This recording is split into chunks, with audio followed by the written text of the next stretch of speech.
Joe Norton est réélu chef du conseil de bande de Kahnawake. Le vélo de montagne atteint des sommets de popularité au Québec. Et la production de fraises affectée par les pluies.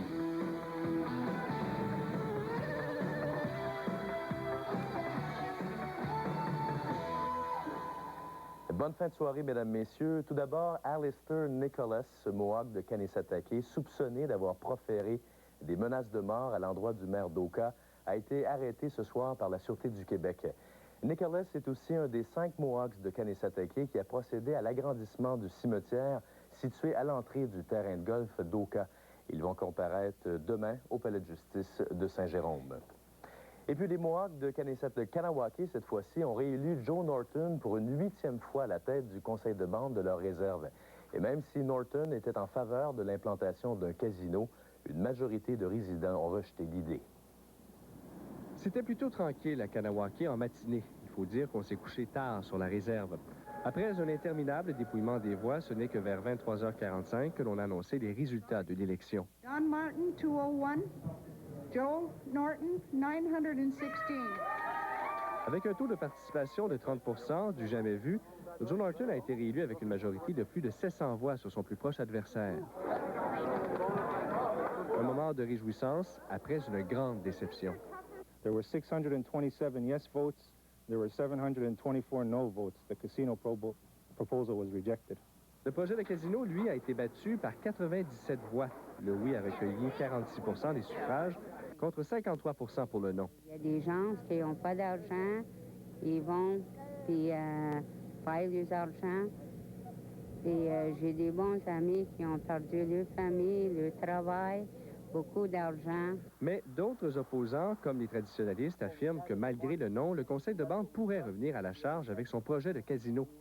D'ailleurs, l'un des plus proches conseillers de Joe Norton, Billy Two Rivers, a déclaré que les Mohawks avaient dit non à un casino géré par la communauté et non par les particuliers. The vote was to have a community-owned casino in Kahnawake. Mais un peu plus tard, le chef Norton a assuré qu'il n'y aura pas de casino sur la réserve, privé ou public. Oh, no, that's the issue of casino is over. No more casino, that's it. Private or public. Un peu plus loin, sur la route 138 à Châteauguay, où l'implantation d'une maison de jeu aurait pu avoir un impact, on est généralement satisfait de la décision des Mohawks. On ne voulait pas d'un casino. Ben, pas plus qu'il faut, il y en a déjà un à Montréal, puis c'est la folie furieuse. Alors, c'est à eux de décider. Nous autres, on peut pas rien faire contre ça. Ça ne dérange pas. C'est à eux autres. S'ils veulent faire l'argent, c'est comme ils veulent. Non. Déjà, on a des problèmes. Pourquoi en avoir plus, là? Si la population a massivement réélu Joe Norton, c'est parce qu'elle le croit capable de régler les problèmes économiques de la communauté qui est aux prises avec un taux de chômage de plus de 50 Le chef Norton a donc au moins 2 ans devant lui pour tenter de trouver des solutions, sans quoi on pourrait à nouveau entendre parler d'un casino. Daniel Renaud, Le Grand Journal, à Kahnawake. Ici Stéphane Leclerc. Les quelques 1000 producteurs de fraises du Québec vous attendent impatiemment dans leurs champs. On vous en reparle un peu plus tard au Grand Journal. Le vélo de montagne est une activité en pleine progression au Québec en ce moment, surtout auprès des jeunes de 15 à 30 ans. À certaines stations de ski, ce sport donne l'occasion de développer un nouveau marché durant l'été. Un sport qui offre des sensations fortes, mais attention, les risques de se casser la figure sont grands. À la station touristique Bromont, un beau dimanche comme aujourd'hui peut attirer plus de 300 mordus du vélo de montagne. L'an dernier, 20 000 d'entre eux sont venus y dévaler les sentiers de la fin mai à la mi-octobre. Un débouché intéressant pour cette station qui organise depuis 7 ans des compétitions de vélo et où s'est déroulée la Coupe du Monde en 1993. Probablement la plus belle chose qui a pu nous arriver est la venue du vélo de montagne. Écoutez, au-dessus de 20 de notre clientèle maintenant, ce sont des cyclistes qui viennent à Bromont. Alors c'est très important. Un sport excitant qui nécessite une bonne forme physique et qui comporte des risques à vous les participants. Ça peut être vraiment dangereux s'il y a une roche, mais au niveau, c'est justement pourquoi on les amène ici, c'est parce que c'est pour pratiquer la technique, pour pas qu'ils se blessent et qu'ils fassent attention. C'est sûr que c'est un sport qui demande beaucoup de technique. Une cause fréquente d'accidents, c'est le mauvais choix de piste, surtout par des débutants. C'est qu'il y a souvent du monde qui s'en va dans les pistes d'experts, qui sont pas fort en descente, puis ça crée peut-être des accrochages de temps en temps. Alors. Mais comme en font foi ces images, même les experts qui font de l'entraînement dans des pistes difficiles ne sont pas à l'abri des mauvaises surprises. C'est sûr que plus qu'on est habitué, plus qu'on va vite. C'est à ce moment-là que des fois, il y a des chances d'avoir des pertes de contrôle. Du côté des hôpitaux de la région, sans pouvoir préciser le nombre de blessés, on signale cependant que les accidents ne sont ni plus fréquents ni plus graves que durant la saison d'hiver avec le ski alpin. Les blessures les plus fréquentes sont des éraflures et des contusions, surtout aux bras et aux jambes, et parfois des dislocations d'épaule lors de chutes plus importantes. La direction de la station encadre l'activité avec au moins un patrouilleur sur les pistes, une signalisation adéquate et une équipe pour la construction des sentiers. Le vélo de montagne étant relativement jeune, la Régie de la sécurité dans les sports n'a pas commencé à surveiller spécifiquement le vélo de montagne. On connaît déjà les normes au niveau du ski alpin et on les applique déjà au niveau de l'été. Finalement, la règle d'or, c'est peut-être comme ailleurs, la prudence et la connaissance de ses limites, souligne cette débutante. Peut-être un peu plus prudent. Il ne faut pas non plus s'envoyer là-dedans. Puis, faut vraiment faire attention, je pense. Une chose demeure, l'enthousiasme grandissant du jeune public pour cette activité. André Saint-Roch, Le Grand Journal. Et du vélo, on passe aux fraises. La saison des fraises a connu des débuts difficiles à cause des pluies abondantes des dernières semaines et les producteurs craignent des pertes importantes. Pour l'instant, celles que vous achetez sont grosses, juteuses et même savoureuses. D'ailleurs, on vous conseille de les consommer très rapidement. Au marché Jean Talon, ce matin, on ne trouvait que quelques curieux pour acheter ces fraises immenses. Dans l'esprit des gens, il semble que la saison n'est pas encore tout à fait commencée. Est-ce que vous y avez goûté aux fraises? Oui, on vient juste.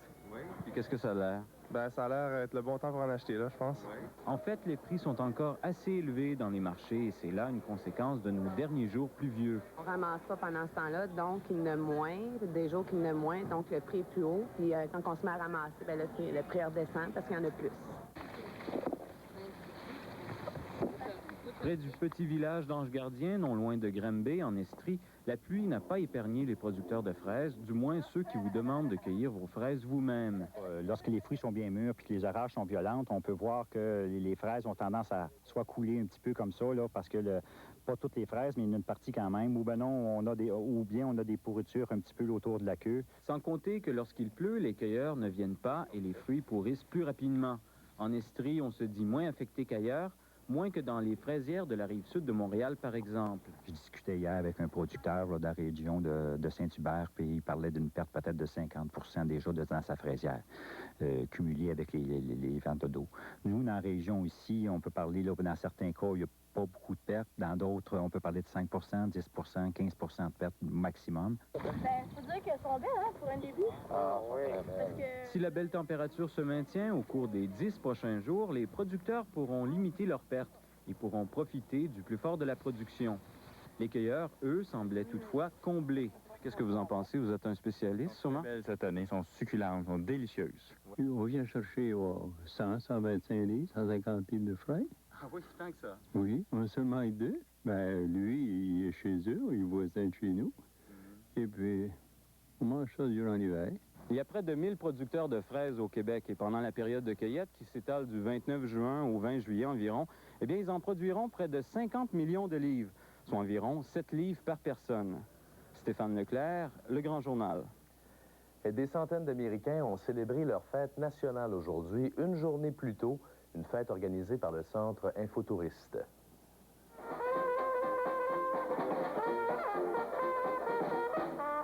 Pour l'occasion, le centre d'accueil touristique avoisinant le square Dorchester a vibré au son d'un orchestre de jazz Dixieland. On a aussi recréé l'ambiance d'une rue principale américaine typique à l'aide de drapeaux étoilés et de banderoles.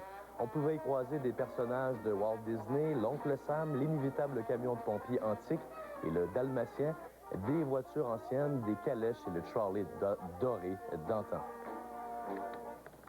4500 optimistes du Canada et des États-Unis sont réunis à Montréal jusqu'à mercredi pour leur congrès international. Né il y a 75 ans aux États-Unis, le mouvement compte aujourd'hui 158 000 optimistes et tente une percée en Europe. Des clubs ont été fondés en Hongrie, en Russie et en Allemagne. Et les optimistes se donnent rendez-vous l'an prochain à San Antonio, au Texas. Le fort de l'île Sainte-Hélène s'est plongé dans le passé le temps d'un concert bien particulier aujourd'hui.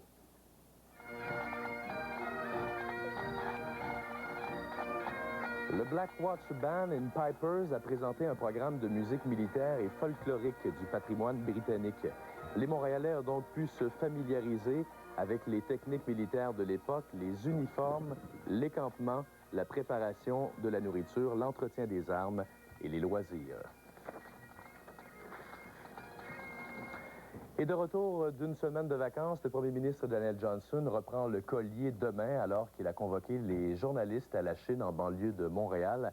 Il rendra public le nom d'un candidat de prestige qui représentera le Parti libéral dans le comté de Marquette lors des prochaines élections.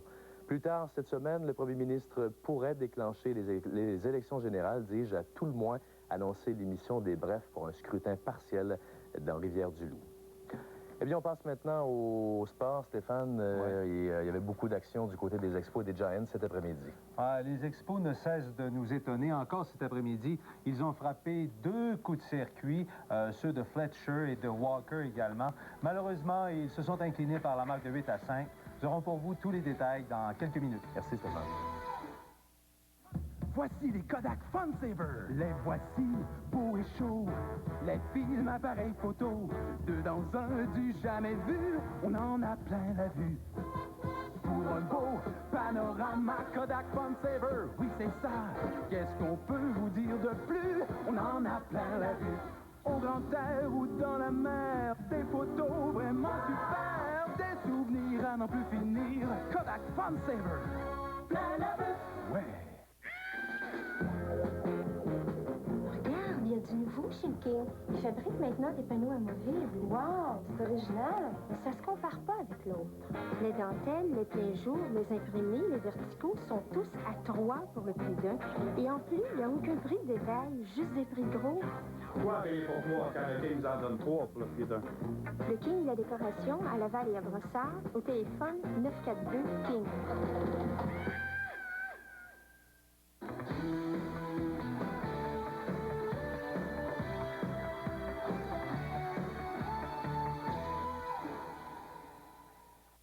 Pendant 4 jours seulement, toute la gamme des produits GM sera disponible au même endroit.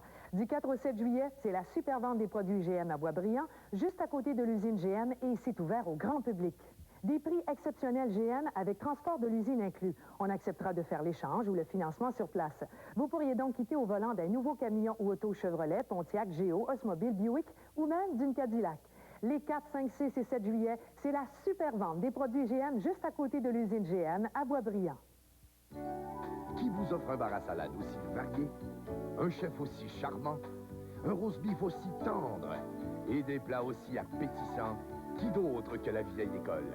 La vieille école vous invite à venir profiter des spéciaux du midi et du soir, seul, en famille ou en groupe dans l'atmosphère unique de la vieille école.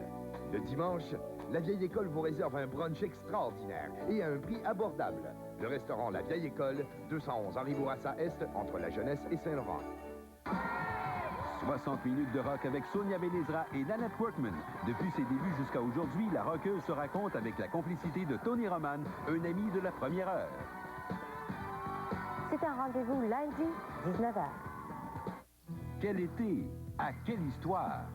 Bon, Marcel, vas-y. Vivez les meilleurs moments de Quelle histoire avec Bernard Fortin et Edgar Fruitier, du lundi au vendredi, 18h30.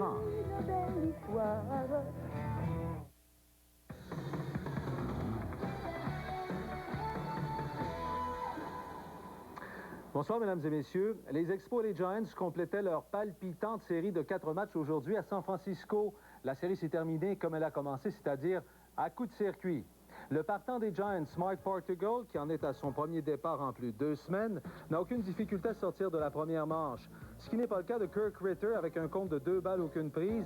Robbie Thompson place les siens en avant 1-0 à l'aide d'un circuit dans l'allée de gauche. En deuxième manche, les Giants mènent 2-0, mais les Expos retranchent 1 point cette avance quand Darren Fletcher retrousse le tir bas de Portugal loin dans la droite. Un 8e circuit pour le receveur. En 4e, c'est 3-2 Giants. Sean Berry a les buts remplis, mais frappe un faible ballon à l'avant-champ pour mettre fin à cette manche. C'est Larry Walker à la 5e qui replacera les siens en avant. Grissom et Alou sont sur les coussins pour son 14e circuit. C'est 5-3 Montréal. Mais c'est une avance bien éphémère et Redia en relève à Ritter. En fin de 5e, accorde un long circuit de 3 points à Mark Carrion. C'est 7-5 San Francisco. Les Expos n'ont pas eu le gros bout du bâton cet après-midi et se sont finalement inclinés 8-5, mais tout de même ont partagé les honneurs de cette série de 4 matchs. De leur côté, les Braves d'Atlanta disputent le dernier match d'une série de 3 contre les Marlins et Tom Glavine est en quête d'une 9e victoire. Les visiteurs sortent en Lyon dès le début de la rencontre. 2 coureurs sont sur les buts pour Fred McGriff, qui, fidèle à ses habitudes, sort la balle du terrain. 3-0 Atlanta. Les Braves récidivent en 3e manche. Cette fois-ci, c'est Dave Justice qui cause des dommages. Son triple au champ centre faisant marquer Kelly et Lemke. C'est maintenant 5-0. Mais c'est pas fini.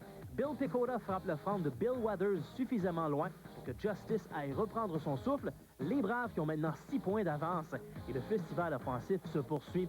Raphaël Belliard frappe en lieu sûr au centre, pendant que la confusion règne au champ extérieur. Klesko inscrit le 7e point des siens. Les Braves profitent de cette victoire pour augmenter leur avance à 2 matchs et demi. Voici maintenant les autres résultats dans la Ligue nationale.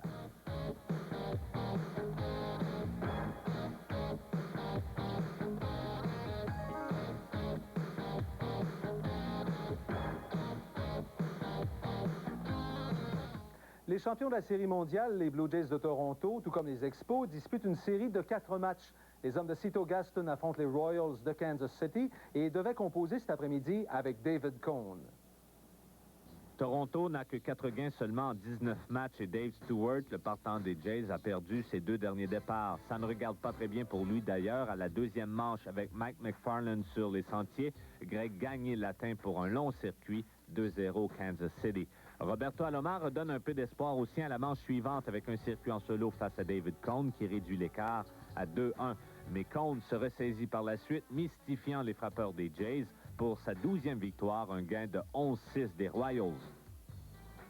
Cette 12e victoire de David Cone représente un sommet dans la Ligue américaine, un sommet qu'il partage avec Jimmy Key et Mike Mussina. Regardons ensemble les autres résultats dans le circuit américain.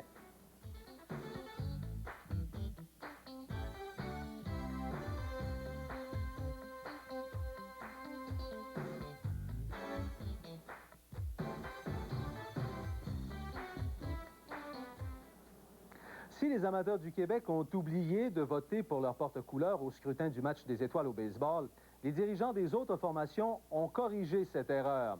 Ainsi, pas 2, mais 3 Montréalais participeront à la Classique des étoiles le 12 juillet à Pittsburgh. Aucun Expo n'a réussi à être élu parmi les joueurs de position partants. C'est dommage, surtout pour le voltigeur Moïse Salou. Toutefois, Ken Hill, avec ses 12 victoires, a fait sa niche parmi les meilleurs lanceurs du circuit, tandis que Aloufis a été choisi comme réserviste, de même que le receveur Darren Fletcher, qui est en voie de connaître, ma foi, sa meilleure saison en carrière. Les internationaux de tennis de Wimbledon en Angleterre prenaient fin aujourd'hui avec la présentation de la finale masculine. L'Américain Pete Sampras, première tête de série, était en quête d'un 2e titre d'affilée à cette épreuve du Grand Chelem. L'opposant de Sampras en finale, le Croate Goran Ivanisevic, en est à sa 2e finale en 3 ans. Les 2 finalistes en mettent plein la vue en première manche, multipliant les coups spectaculaires et les services puissants et précis. On doit se rendre jusqu'en bris d'égalité pour départager les 2 joueurs au premier set. Ivanisevic prend rapidement l'avance 2-1, mais le grand Américain revient en force et s'empare du premier set en dépit des 16 as d'Ivanisevic.